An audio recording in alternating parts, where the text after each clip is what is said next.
Stava scendendo dall'autobus, ma una borsa è rimasta impigliata tra le porte del mezzo pubblico e lei è caduta. Portata in ospedale, è rimasta sotto osservazione per giorni. È morta il 13 novembre a seguito di complicazioni. Ora la procura ha aperto un fascicolo e ha bloccato i funerali. La vittima è Ada Collina, 88 anni, ex crocerossina residente in via Vittorio Veneto, a 2 passi dal Bassanello. E proprio a via Vittorio Veneto è avvenuto l'incidente che le è costato la vita. La famiglia ha presentato un esposto in procura, il fascicolo è ancora senza indagati. Già lunedì potrebbe svolgersi l'autopsia.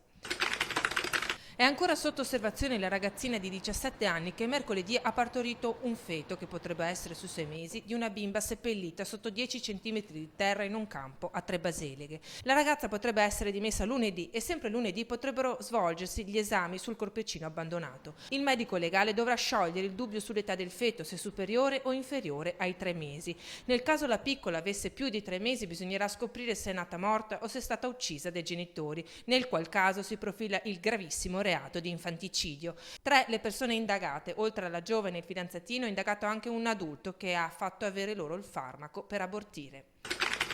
Folle inseguimento questa mattina all'alba in tangenziale. Un'auto della polizia ha agganciato in corso Stati Uniti una Audi A7 con dentro 4 persone. La segnalazione arrivava dai carabinieri di Trecenta, in provincia di Rovigo, dove la stessa auto è stata vista fuggire dopo aver fatto saltare in aria un bancomat. 2 volanti hanno dato via all'inseguimento in tangenziale fino a via del Progresso, dove i banditi hanno abbandonato la macchina e sono fuggiti a piedi. La scientifica sta facendo ora tutti gli accertamenti per trovare tracce dei banditi lasciati in macchina.